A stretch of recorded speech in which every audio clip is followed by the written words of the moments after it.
जय हिंद दोस्तों, आपके अपने मैजिक मोमेंट चैनल में आपका स्वागत है। दोस्तों आज हम हमारे सब्सक्राइबर मिस्टर बबलू जोया जी की सजेशन के अकॉर्डिंग ड्रोन डेस्टिनेशन लिमिटेड को फिर से लेटेस्ट अपडेट के साथ डिस्कस करेंगे। तो ड्रोन डेस्टिनेशन लिमिटेड एक स्मॉल कैप कंपनी है, हाई रिस्क की कंपनी है। इस कंपनी ने जुलाई 2023 से लेकर अब तक यानी अपनी लिस्टिंग से लेकर अब तक अपने शेयर होल्डर्स को 4.46% के ही रिटर्न्स दिए। कंपनी के शेयर का लो price 95 rupees, all time high इसका 462 रुपीज़ और अभी अपने ऑल टाइम हाई से अच्छे खासे डिस्काउंट पर अवेलेबल है। मात्र 106 रुपीज के आसपास ट्रेड कर रहा है। अगर इस कंपनी के ऑल टाइम चार्ट के पैटर्न को स्टडी करें तो दोस्तों यहाँ पर हेड एंड शोल्डर पैटर्न बनता हुआ नजर आ रहा है, जो कि बेस पैटर्न का साइन है। ड्रोन डेस्टिनेशन लिमिटेड ड्रोन्स को मैन्युफैक्चर करती है, डील्स करती है और उनकी ट्रेनिंग भी प्रोवाइड करती है। ये इस सेक्टर की लीडिंग कंपनी है, जो कि DGCA से अप्रूव कंपनी है। ये कंपनी अपने प्रोडक्ट एंड सर्विसेज के साथ साथ एग्री ड्रोन सर्विस भी प्रोवाइड करती है। एग्री ड्रोन सर्विसेज में ये एग्रीकल्चर स्प्रे सर्विस भी प्रोवाइड करती है और उसकी ट्रेनिंग भी प्रोवाइड करती है।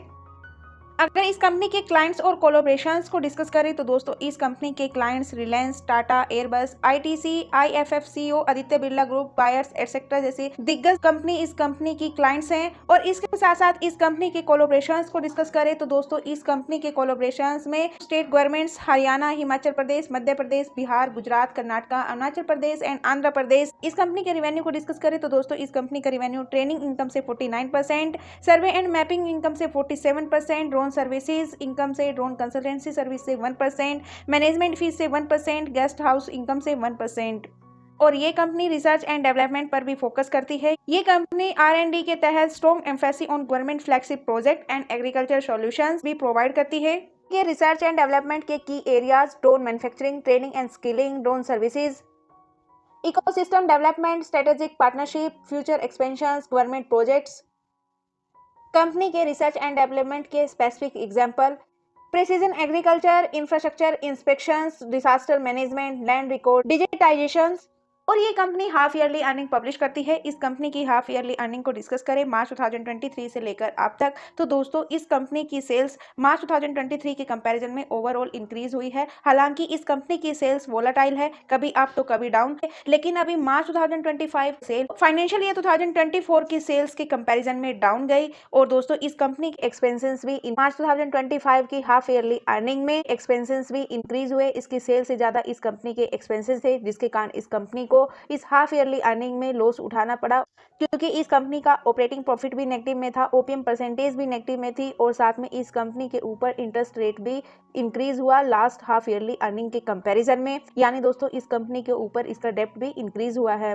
तो दोस्तों ईयर ऑन ईयर बेसिस पर फाइनेंशियल ईयर 2025 में कंपनी की अर्निंग वीक आई, कंपनी प्रॉफिटेबल होते हुए भी लॉस में चली गई। लास्ट फाइनेंशियल ईयर 2024 में कंपनी को 7.08 CR का प्रॉफिट था और फाइनेंशियल ईयर 2025 में इस कंपनी को 6.81 CR का लॉस है। तो दोस्तों ये कंपनी के लिए एक नेगेटिव पॉइंट है। ये कंपनी NSE पर ही लिस्टेड है। इस कंपनी का सेक्टर प्रोफेशनल सर्विसेज, फिनस्टार की तरफ से ये 4 स्टार कंपनी है। इस कंपनी का मार्केट कैप मात्र 263 CR। ये एक नैनो कैप कंपनी है, लेकिन इस नैनो कैप कंपनी की ROCE 20 से अबव है, ROCE 23.26%, ROE 17.88% और कंपनी के फाइनेंशियल्स भी वेरी स्टेबल है, एफिशिएंसी भी एक्सीलेंट है और कंपनी में प्रमोटर्स का स्टेक 61.03% और कंपनी के पास 21.42 CR का कैश भी अवेलेबल है। लेकिन कंपनी के ऊपर डेट फाइनेंशियल ईयर 2025 के मार्च के डेटा के अकॉर्डिंग 15.96 CR है। कंपनी अपने कैश से अपने डेब्ट को इंस्टेंट रिड्यूस करने का दम रखती है। हम इस कंपनी को ऑलमोस्ट डेब्ट फ्री भी कंसीडर कर सकते हैं। इस कंपनी में FIIs का स्टेक 1.09%, DIIs का स्टेक 0.05% ओनली और अदर पार्टीज का स्टेक 8.18%, पब्लिक का स्टेक 29.66%। इस कंपनी के प्रमोटर्स ने फैब 2025 में इस कंपनी में स्लाइटली प्रॉफिट बुकिंग की। अभी मार्च 2025 के डेटा के अकॉर्डिंग अभी कांस्टेंट है लास्ट 3 मंथ से 16.03% स्टेक के साथ। और FIIs की तरफ से भी फैब और मार्च में इस कंपनी में स्लाइटली प्रॉफिट बुकिंग की गई, लेकिन DIIs ने इस कंपनी में फिर से एंट्री की मार्च 2025 में 0.05% स्टेक के साथ। DIIs के साथ अदर पार्टीज की तरफ से भी मार्च 2025 के क्वार्टर में इसमें बाइंग की गई। तो दोस्तों डोमेस्टिक इंस्टीट्यूशंस इस कंपनी में बाइंग कर रहे हैं इसके लो प्राइस पर। ये कंपनी के लिए एक पॉजिटिव पॉइंट है।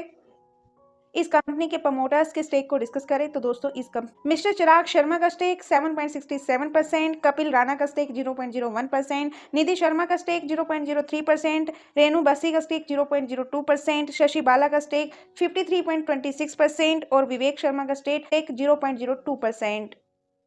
इसके प्रमोटर्स के अलावा इसके सुपर इन्वेस्टर्स के स्टेक को डिस्कस करें तो दोस्तों इस कंपनी में राशि फिनकॉर्प लिमिटेड का स्टेक 1.64% और विनीता गुलानी का स्टेक 1.24%।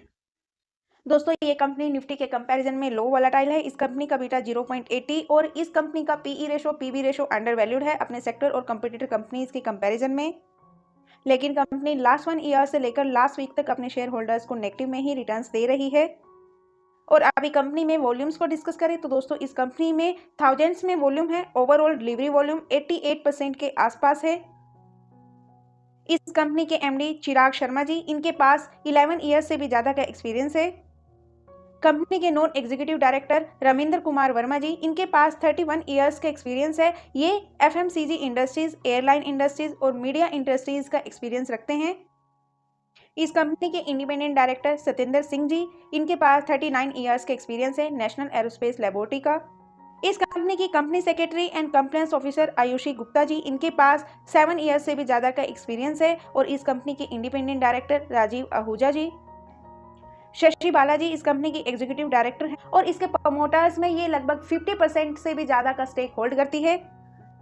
और दोस्तों ये इसकी कंपटीटर कंपनीज हैं जो इसके सेक्टर से बिलोंग करती हैं। सभी companies almost small cap companies हैं। आप इस कंपनी को इसकी कंपटीटर कंपनी से भी कंपेयर कर सकते हो। और यदि आप इसकी किसी भी कंपटीटर कंपनी या फिर किसी म्यूचुअल फंड या अदर कंपनीज के ऊपर डिटेल में डिस्कशन चाहते हो तो दोस्तों आप भी बबलू सर की तरह उस कंपनी और म्यूचुअल फंड का नाम हमें सजेस्ट कर सकते हो। हम आपके सजेशन पर भी वीडियो लेकर आएंगे। कंपनी के स्कोर कार्ड को डिस्कस करें तो दोस्तों इस कंपनी की परफॉर्मेंस अभी लो है, वैल्यूएशन हाई है, मार्केट एवरेज के कंपैरिजन में, कंपटीटर कंपनी और सेक्टर के कंपैरिजन में अंडर वैल्यूड है। ग्रोथ इस कंपनी में एवरेज है, प्रॉफिटेबिलिटी भी एवरेज है, नॉट गुड नॉट बैड। और इस कंपनी में एंट्री पॉइंट भी एवरेज है। इस कंपनी का स्टॉक ओवरबोट जोन में नहीं है। आप अपने रिस्क और रिटर्न और अपने फाइनेंशियल एडवाइजर की एडवाइस से इस कंपनी में एंट्री कर सकते हो। और साथ में इस कंपनी का रेड फ्लैग भी लो है जो कि कंपनी के लिए एक पॉजिटिव पॉइंट है। और अब हम इस कंपनी का टेक्निकल चार्ट स्टडी करेंगे जब से ये कंपनी लिस्ट हुई है अब तक। जैसे कि दोस्तों हमने वीडियो की स्टार्टिंग में ही इसके ऑल टाइम चार्ट पर इसके पैटर्न को डिस्कस किया था कि इस कंपनी में हेड एंड शोल्डर पैटर्न बनता हुआ नजर आ रहा है। दोस्तों अभी ये जिस प्राइस पर लिस्ट हुई थी लगभग उसी प्राइस के आसपास ट्रेड कर रही है। लास्ट ट्रेडिंग सेशन में तो इस कंपनी ने अपने 107 रुपीज़ के सपोर्ट को भी ब्रेक किया। लास्ट ट्रेडिंग सेशन में इस कंपनी की कैंडल 107 रुपीज़ के सपोर्ट के नीचे क्लोज हुई 106 रुपीज़ पर। दोस्तों अभी मार्केट के सेंटीमेंट लास्ट 2 ट्रेडिंग सेशन से नेगेटिव है, लेकिन लास्ट ट्रेडिंग सेशन में रिकवरी आई, लेकिन इस कंपनी को इसकी अर्निंग का सपोर्ट नहीं है। तो दोस्तों अभी इस कंपनी का स्टॉक अभी भी डाउन ट्रेंड के साथ ट्रेड कर रहा है। दोस्तों अगर नेक्स्ट ट्रेडिंग सेशंस में ये इस सपोर्ट के नीचे ही क्लोज रही और इसके नीचे ही सस्टेन रही तो दोस्तों अब ये सपोर्ट इसका फर्स्ट रेजिस्टेंस का काम करेगा और इसका जो सेकेंड रेजिस्टेंस होगा वो 173 होगा। और अगर ये 107 रुपीज़ के ऊपर क्लोजिंग देती है और नेक्स्ट 2 ट्रेडिंग सेशन में इसी के ऊपर सस्टेन रहती है तो दोस्तों अभी इस कंपनी का स्टॉक 150 और 100 के बीच में कंसोलिडेट कर सकता है। और मार्केट के सेंटीमेंट पॉजिटिव बनते हैं, साथ में इसके कोई अर्निंग बेस्ड न्यूज आती है तो दोस्तों हो सकता है ये 100 से लेकर अपने 170 के बाइंग जोन में ही कंसोलिडेट करते हुए आप जाने की कोशिश करें। बात करें इस कंपनी के कंक्लूजन की तो दोस्तों इस कंपनी के फंडामेंटल्स और टेक्निकल्स को डीप में स्टडी करने के बाद मेरे ओपिनियन से अभी इस कंपनी में फ्रेश एंट्री के लिए वेट एंड वॉच करना चाहिए। इस कंपनी की नेक्स्ट हाफ ईयरली अर्निंग तक या फिर इस कंपनी के कंसोलिडेशन जोन के ब्रेक होने तक। लेकिन दोस्तों मेरी तरफ से किसी भी स्टॉक के लिए किसी भी टाइप की कोई रिकमेंडेशन नहीं है, ये जस्ट मेरा ओपिनियन है। आप मेरे ओपिनियन को रिकमेंडेशन ना समझे। आप स्टॉक मार्केट में कोई भी डिसीजन लेने से पहले सेबी से रजिस्टर्ड एनालिसिस या फिर अपने फाइनेंशियल एडवाइजर की एडवाइस जरूर लें। तो दोस्तों आप इस कंपनी के बारे में क्या राय रखते हो, अपनी राय को कमेंट बॉक्स में जरूर शेयर कीजिए। और यदि आपको इस वीडियो में कुछ कमी नजर आए तो प्लीज़ उसका भी फीडबैक दीजिए ताकि हम आपको और अच्छा कंटेंट प्रोवाइड करा सके, अपनी वीडियो क्वालिटी को इंप्रूव कर सके। और यदि आपको हमारे एफर्ट्स वीडियो पसंद आए तो प्लीज़ वीडियो को लाइक शेयर एंड कमेंट करना ना भूलें। चैनल पर नए हो तो चैनल को सब्सक्राइब कीजिए, बेल आइकन को प्रेस कीजिए। अब मैं धन्यवाद करना चाहूँगी बबलू सर का जिन्होंने हमें ये कंपनी सजेस्ट की इसको फिर से डिस्कस करने के लिए। दोस्तों यदि आप भी इन सर की तरह किसी भी कंपनी के ऊपर डिस्कशन चाहते हो तो दोस्तों आप भी अपने नेम के साथ उस कंपनी का नाम सजेस्ट कर सकते हो। हम आपके सजेशन पर भी वीडियो लेकर आएंगे। अभी तक हमारे साथ बने रहने के लिए बहुत बहुत धन्यवाद दोस्तों। मिलते हैं नेक्स्ट वीडियो में, तब तक प्लीज लाइक कर दो।